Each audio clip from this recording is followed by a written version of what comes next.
Welcome to the Social Podcast, where no discussion or debate is off limits. Hello and welcome to the Social, and welcome. Journalist and speaker Farron Nassar joins us. Oh, thank you so much. We love Thank you. you. We're gonna have a great deal of fun today. We have what I'd like to call enchanting topics for this lineup on this Valentine's Day, starting with Hollywood breakup rumors. So she said I'm popping out. That's what Justin Bieber posted along with heart eye emojis on Keke Palmer's Instagram. We'll figure out what that means in a little bit. It's not important. It has fans speculating that there's trouble in paradise between Justin and his wife, Hailey. So what do you guys think? And more importantly, would this sort of thing, this sort of interaction, would it bother you in a partner or a friend? Yes, but first of all, can I just talk about you guys are so messy? Oh, I love it. I just had to call you all out, though. You know what? I don't like when married men post stuff like this, but this is not this story. I'm gonna actually break this down for you guys. So you saw the comment that Justin left under Keke Palmer's little post that she posted like maybe 5 days ago. She was on her way to a New York Knicks game. She's wearing Burberry and a little crop top, and he made a cute little comment. It's important for people to understand that these two have known each other since they were teenagers. Even back in 2009, Justin appeared on Keke's show, True Jackson, that was on Nickelodeon. This is them like as kids. So they go way back. Now, there's a reason why people are speculating. First of all, Keke is newly single, and there's not enough time in the show to explain that whole drama.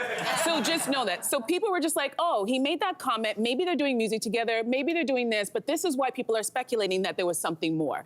A month ago, people noticed that Justin and his wife, Hailey, unfollowed each other on social media.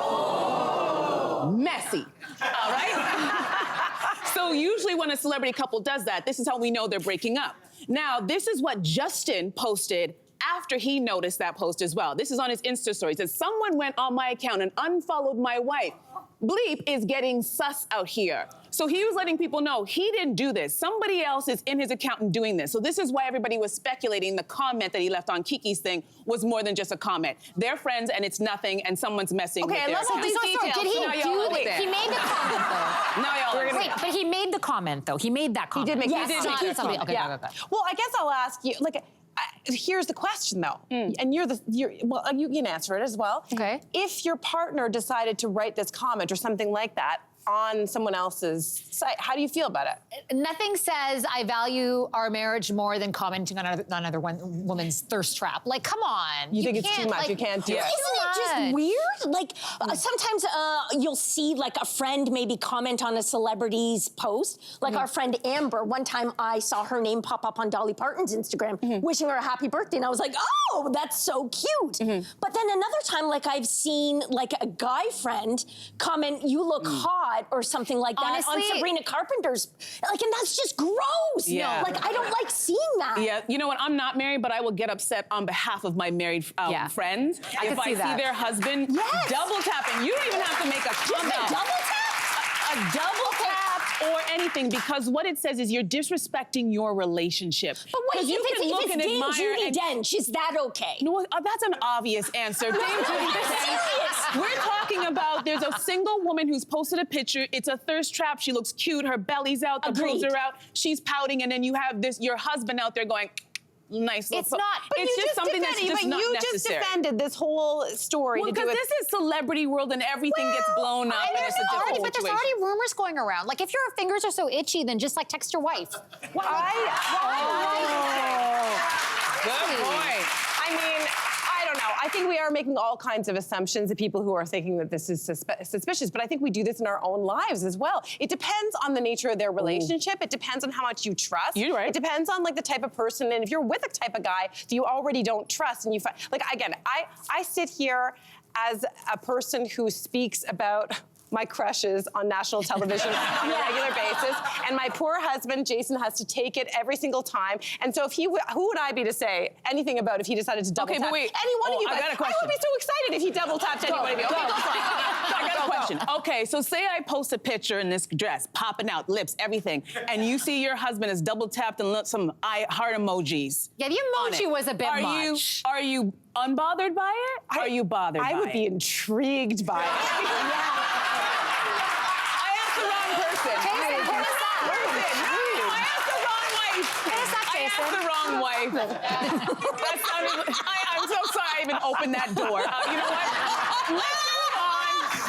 Just leave that where it is and move on to the next topic. The strategist has a list of Valentine's Day gifts for kids that are more than just candy, toys, games, stuffed animals. Whatever happened to those old cinnamon hearts? Remember the cinnamon hearts?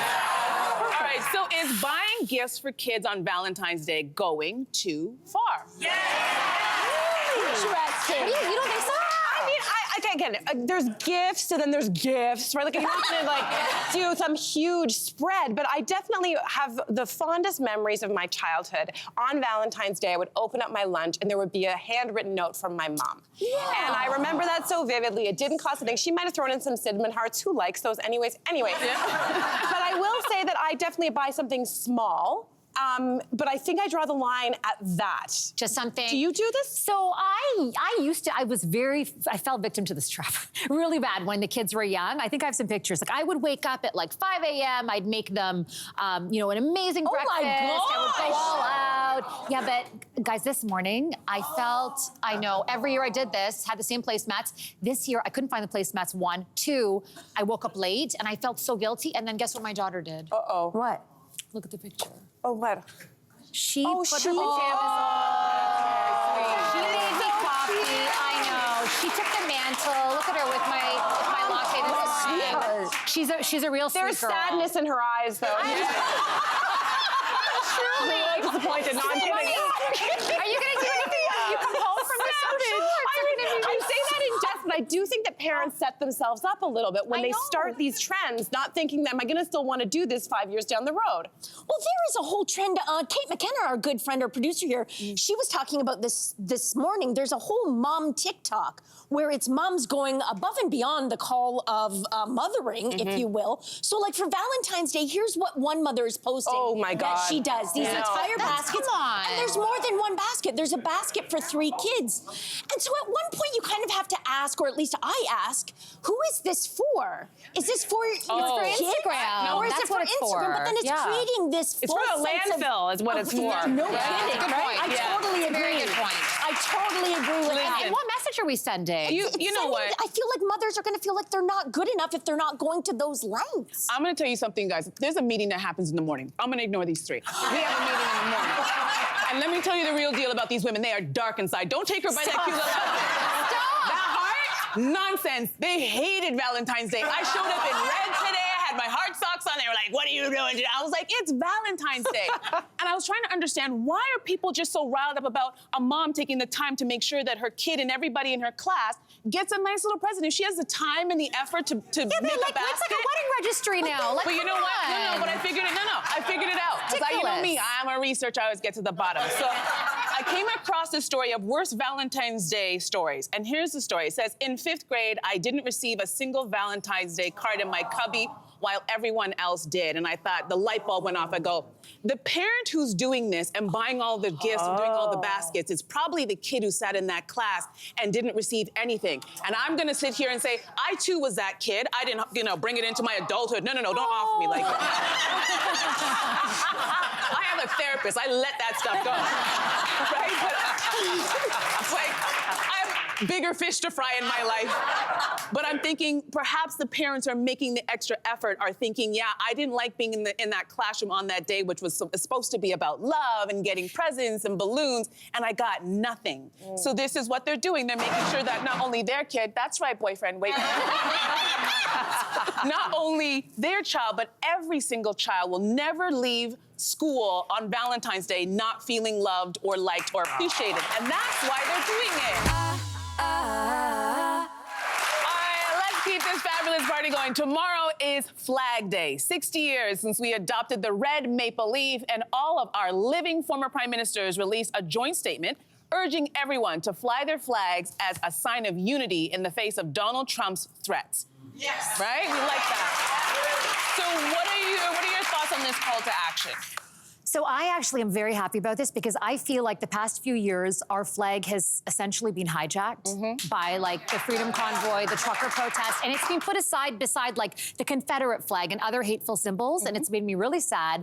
And I've actually felt uncomfortable displaying it, to be honest. So, you know, for the past couple Canada Days, so I'm very excited that we're taking the flag back and we're bringing it back to its essence, which red means prosperity and hope, and the white stands for peace and tranquility, and it's not division anymore, because it stood for division for a long time for me now. Yeah.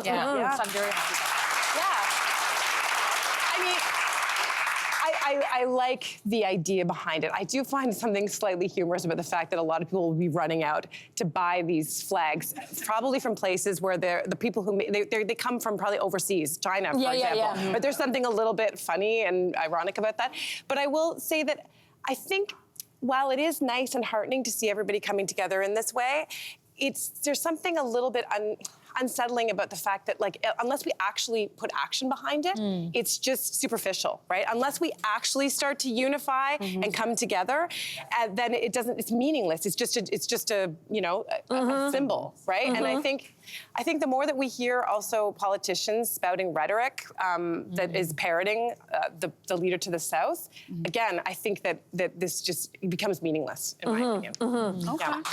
what about you?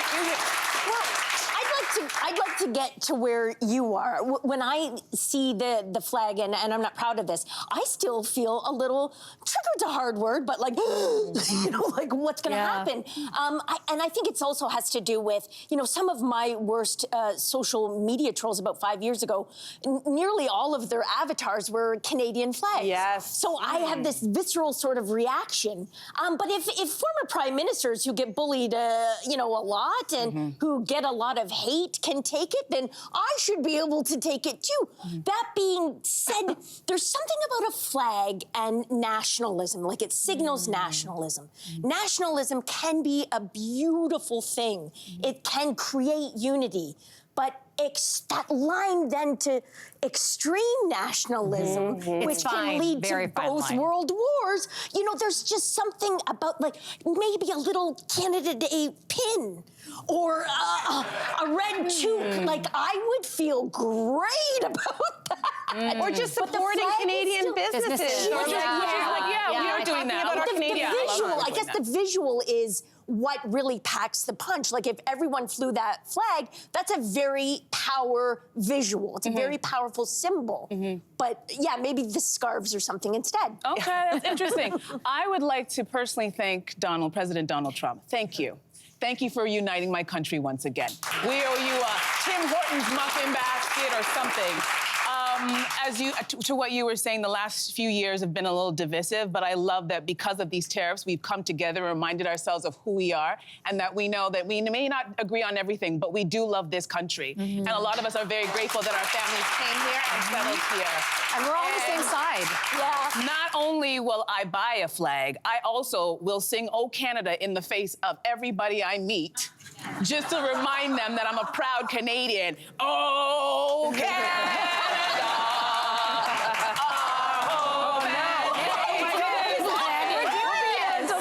True hatred, love. Oh my gosh. All right. I can't stop this. We're strong and free. Dun, da, da. She's standing. We stand on guard for thee. God keep our land glorious and free. Oh, Canada, we stand on guard for thee. Oh, Canada, we stand on guard for thee.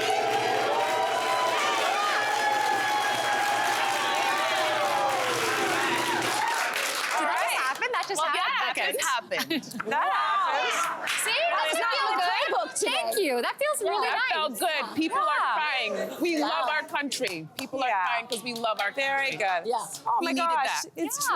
true. There's We emotion needed even that. here. Canada Canada. Okay, we're gonna just twist over. And it's a challenging thing, but we're gonna still talk about, keep it with red, okay? We're gonna talk about people sharing their worst Valentine's Day stories with BuzzFeed to prove it's not all romance and roses. So what's your worst Valentine's Day experience? I don't have a worst one, but something from that list made me laugh.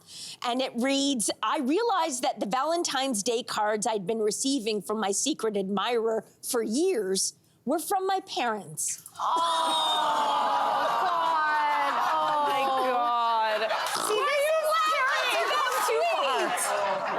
Dead inside, like I said.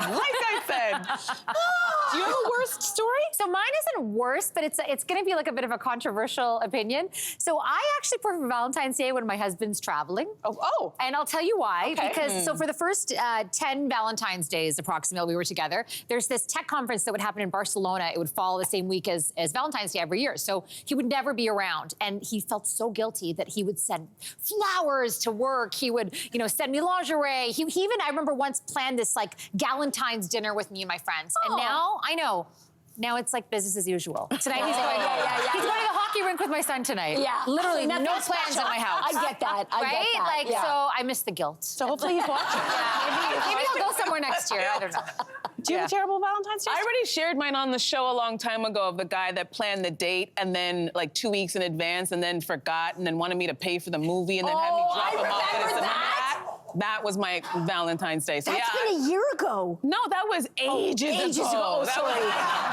That was ages ago, but yeah, that was my worst one. What about you? I know it's you've been funny, with Jason for a long time. Yeah, I mean, I'm just remembering though that it was actually on Valentine's Day. Jason had invited me out for dinner. We'd been fighting a lot, so we went out for this fancy dinner, and we were it was like tense and awkward, and we were trying to sort of reconnect. And I went to the washroom. It was a lovely meal, and I came back, and there was my napkin on my table, and I picked it up, and there was a little box there. So that was his proposal, and I remember him getting down on one knee and asking me, and I was crying, and I went like, "Why do you want to marry me? I'm awful." But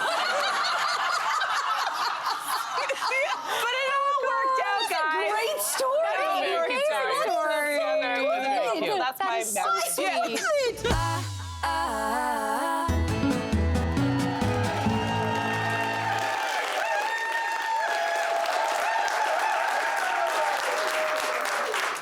Welcome back, everybody.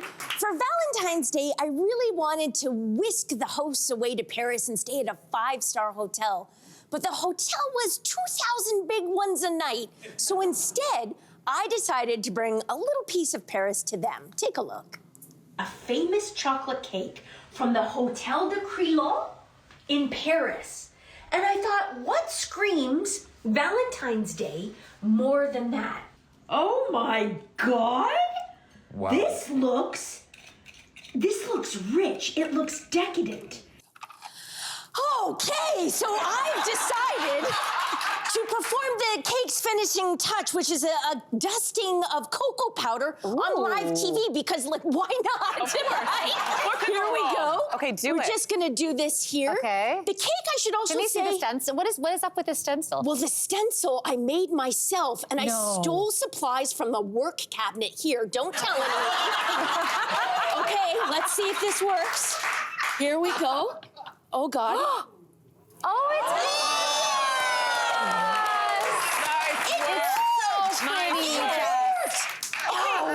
It's supposed to look like a wheel? so Is that the pretty. idea? Or did you just arbitrary? You could have chosen a heart or a maple leaf. I think that's the part that goes on the lights. That is Cynthia's on one incredible today. I love that you're saying that. Now, I will also say this cake was supposed to just pop out of its pan very easily. Okay, let's see if that As you can see, it's still in the pan because none of us could get it out. Okay, here. Okay. There you go. There you go. There you go. A little bit of parchment paper. There we go. Just gorgeous. Okay, Jess. Get some, yeah. Okay, so this cake was made famous at the Hotel de Crillon, as you mentioned. I'm gonna guess that they maybe didn't serve it with the paper. They didn't serve it with the paper. No. But this Hotel de Crillon, it's an 18th century neoclassical palace, very famous because just outside, Marie Antoinette got beheaded, and I thought Valentine's Day. Right? Let me cake. Let me cake. There we we go. Nothing says romance like a beheading. Okay. All right, so Jess, the other day you asked me if I prefer chocolate or vanilla, and I said vanilla. So what gives? And why do we have white chairs today? That is a great I know, question. that's the Do you know problem. what? I pulled the office, and I will say most people did choose chocolate. They like but double chocolate? I am with you, and same with Cynthia. This is like next level. This is out of this world. actually Should really we good. just stop talking and just talk about how good I am? You know what some people say? I've never understood this, but some people say that they like chocolate better than sex. This is making me reevaluate that for a minute. I couldn't feel that. Don't look at me, I don't feel that way. Can I just ask, is there a secret ingredient in here? No, it's flourless. It's No, like no. 4 ingredients. The answer, no, the wrong answer. You're supposed to say yes, love. Yes. And there is parchment paper. That I can taste. So wait a minute, I have one more question. You could make this a vanilla version of this, is that correct? I don't know if you could, Cynthia, but I will say it's a flourless chocolate cake with just eggs, butter, really good, as best quality chocolate as you can get, and some sugar. I think that was it, vanilla and salt. It's a This is hit. better than any restaurant. I'm telling you, it's so good. gorgeous. Oh my God, Jess, thank dangerous- you. You guys weren't kidding. I am amazing. So good, this so world. good. Happy Valentine's Day. And as always, don't forget you can catch Jess on Kaftans in the kitchen on our Instagram page every other Thursday. Oh my God, there's whipped cream too. Subscribe to the Social Podcast so you don't miss a fiery debate. Until next time, socialites.